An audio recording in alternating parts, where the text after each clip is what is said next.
तो मैं क्या करूं? मुझे उससे क्या काम है? अरे उस्ताद, सुना है वो पंडित बहुत ही चतुर और अमीर है। ओह अच्छा, हम भी तो देखे वो पंडित कितना चतुर है। उस्ताद, सुना है उसके घर बहुत ही धन दौलत है।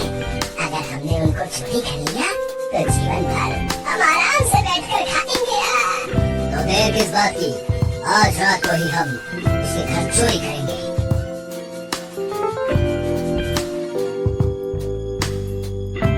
सुन मुन्ना, कोई गड़बड़ नहीं होनी चाहिए। पिछली बार हम बाल बाल बचे थे। ठीक है उस्ताद, इस बार कोई गलती नहीं होगी। फिर वो दोनों पंडित के कमरे में घुस जाते हैं। कहाँ छुपा कर रखे हैं इसने पैसे? मुन्ना, तू यही पंडित के कमरे में ढूंढ, मैं वहाँ जाकर देखता हूँ। और अगर कोई गड़बड़ हुई तो मैं तुझे सूली पर लटका दूंगा, समझा? फिर वो दोनों इधर उधर पैसों को ढूंढने लगते हैं। इतने मुन्ना के हाथ से एक मिट्टी का बर्तन गिर जाता है और पंडित श्रीधर की नींद खुल जाती है। कौन है? कौन हो तुम? और अंदर कैसे आए? सत्यानाश हो इसका, जिसका डर था वही हुआ। बचाओ, बचाओ!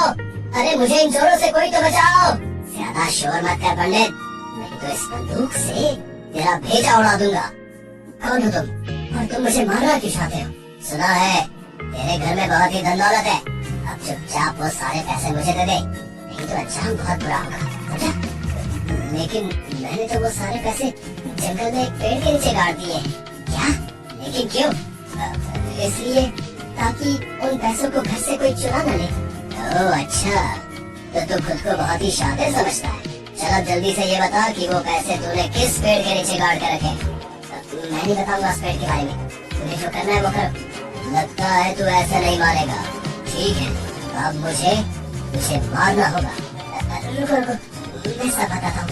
मैंने वो पैसे जंगल में एक बड़े से बरगद के पेड़ के नीचे गाड़ दिए हैं। खबरदार, अगर मेरे पीछे आने की कोशिश की तो चल मुन्ना, अब हम वो सारे पैसे निकाल लेंगे।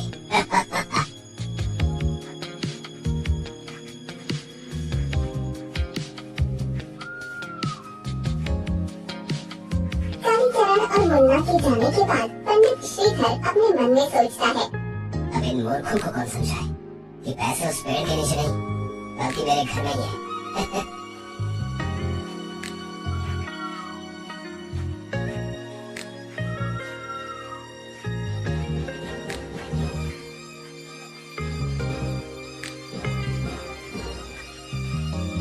सबसे पहले हमें उस बरगद के पेड़ को ढूंढना होगा। थोड़ी दूर चलने के बाद मुन्ना कालीचरण से कहता है, उस्ताद, वो रहा बरगद का पेड़। तो उस पंडित ने इस पेड़ के नीचे पैसे छुपाए हैं। चल मुन्ना, अब जल्दी से खुदाई करना चालू कर।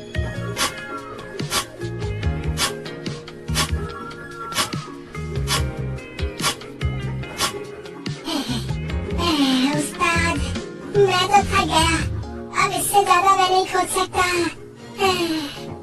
ला, अब कुदाल मुझे दे।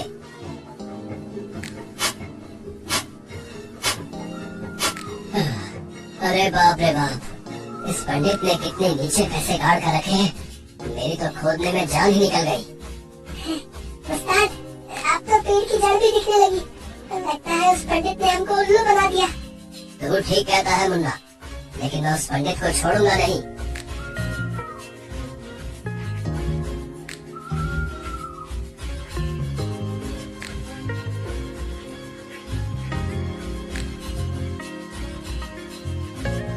फिर वो दोनों पंडित श्रीधर के घर पहुंचते हैं, लेकिन उन्हें वहाँ पर कोई भी नहीं मिलता। अबे ओए पंडित, कहाँ मर गया? बाहर निकल।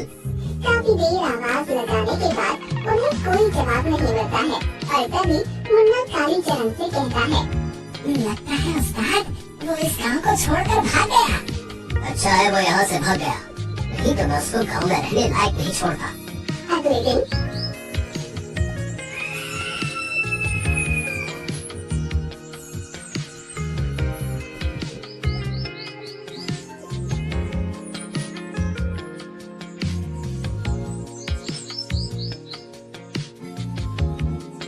कल उस पंडित ने हमारी बहुत बेइज्जती की। उस्ताद, आपसे एक बात बोलूं? क्यों ना हम भी पंडित बन जाए हैं? तेरा दिमाग तो ठीक है ना मुन्ना? या सुबह सुबह पी रखी है, कुछ भी बोले जा रहा है। उस्ताद, अगर हम पंडित बन गए तो लोग हमको बहुत सारी दान दक्षिणा देंगे और हमको चोरी करने की जरूरत ही नहीं पड़ेगी। हाँ? बात तो तेरी सही है मुन्ना, लेकिन अगर हम पकड़े गए तो? अरे आप चिंता मत कीजिए उस्ताद, किसी को कुछ भी पता नहीं चलेगा। फिर वो दोनों पंडित का वेश बदल लेते हैं। उस्ताद, आप इस पंडित के वेश में एकदम लल्लन टाप लग रहे हैं। चलो ज्यादा तारीफ मत कर मेरी, नहीं तो मुझे शर्म आ जाएगी। फिर वो दोनों गांव में एक नदी के किनारे पहुंच जाते हैं।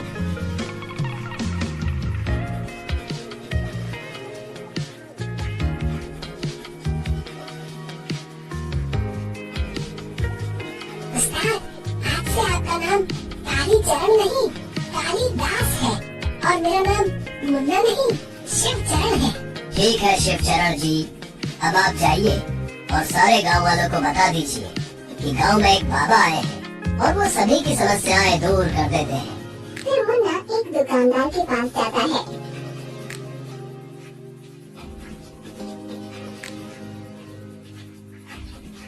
अरे प्रणाम गुरुजी। बच्चा, लगता है तू बहुत परेशान है। क्या कोई परेशानी है तुझे? हाँ गुरुजी, मेरी दुकान भी ठीक से नहीं चल पा रही, मुनाफे की जगह घाटा ही हो रहा है।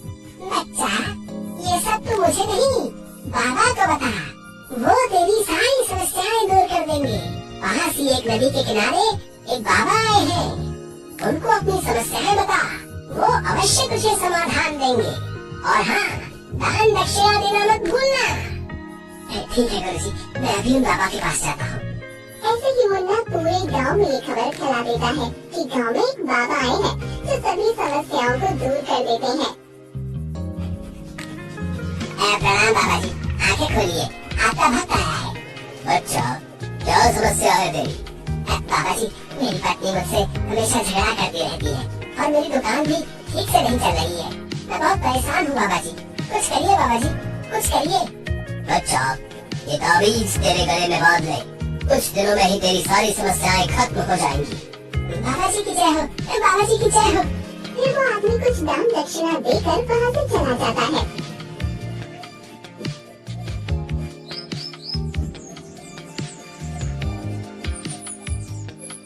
बाबा जी, 20 वर्ष हो गए हैं, लेकिन अभी तक मेरी शादी नहीं हुई है, कुछ करिए बाबा जी। ये बोझ भी किस इंसान से रहा है जिसकी खुदा तक शादी नहीं हुई है।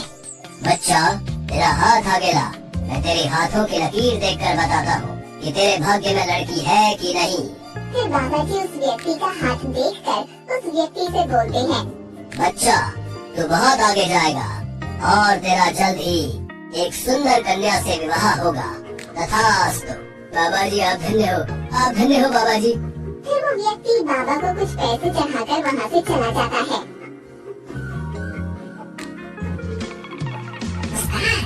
आज तो हमने बहुत ही अच्छी कमाई की है। हाँ मुन्ना, अब हम ऐसे ही लोगों को लूटते रहेंगे और कुछ दिन बाद सारे गांव वालों को लूटकर हम यहाँ से भाग जाएंगे।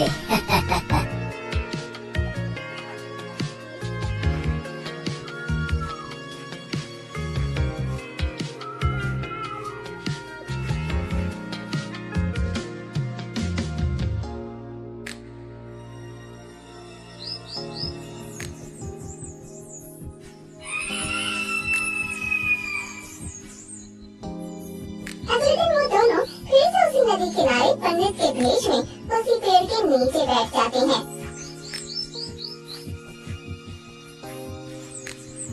बाबा जी, मैं कल जो आपसे ताबीज लेकर गया था ना, उसने तो चमत्कार ही कर दिया बाबा जी। मेरी दुकान भी अब ठीक से चलने लगी। बाबा जी आप धन्य हो। मैंने तो इसको एक मामूली ताबीज दिया था, लेकिन ये तो सोने पे सुहागा हो गया। अगर रोज बाबा जी को दान दक्षिणा चढ़ाते रहोगे तो ऐसे ही तुम्हारी सारी समस्याएं दूर हो जाएंगी। क्यों बाबा जी? हाँ हाँ, बिल्कुल बिल्कुल ठीक कहा, बिल्कुल ठीक कहा शिवचरण तुमने। तभी वहाँ पर एक लड़की आती है और बाबा जी से कहती है, प्रणाम बाबा जी, आप सभी की समस्याएं हल करते हैं, तो हमारा भी तो फर्ज बनता है ना कि हम आपको भोजन करवाएं। बाबा जी आप मेरे घर चलिए, मैं आपको भोजन करवाना चाहती हूँ। ठीक है बच्चा, हम शाम को तुम्हारे घर भोजन करने अवश्य आएंगे।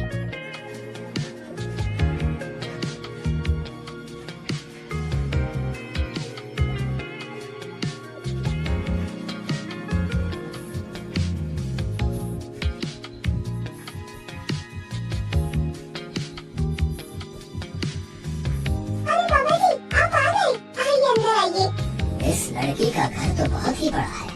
लगता है इसका बाप बहुत ही अमीर होगा।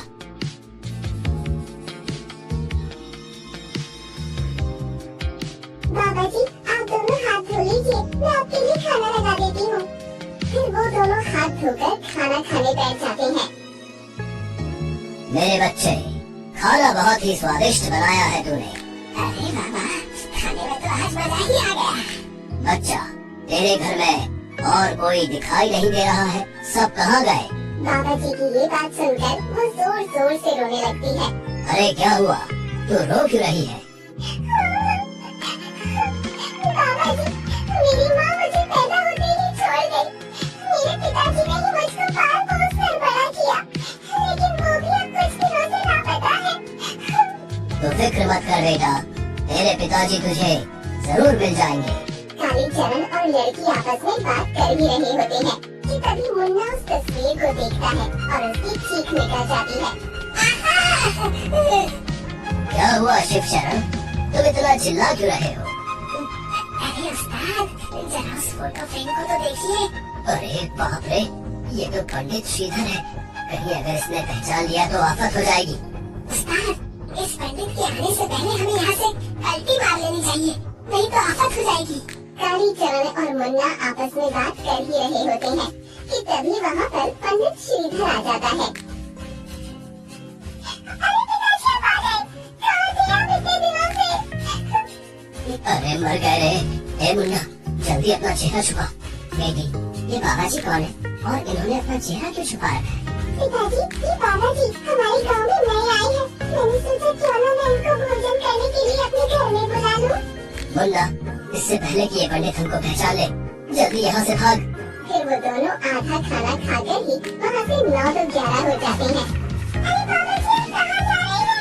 खाना तो खाकर जाइए। ये बाबा जी मुझे देखकर भाग क्यों गए? लगता है दाल में कुछ काला है। मुन्ना, अब जल्दी ही ये गांव छोड़कर हमें यहाँ से भागना होगा। अगर उस पंडित को पता चल गया तो हमारी खैर नहीं। हाँ उस्ताद, आप सही कह रहे हैं। अगर कहीं उसे ये पता चल गया कि हमने लोगों को बहुत लूटा है, तो हमारी सारी पोल पट्टी खुल जाएगी। हमें कल सुबह ही यहाँ से भागना होगा।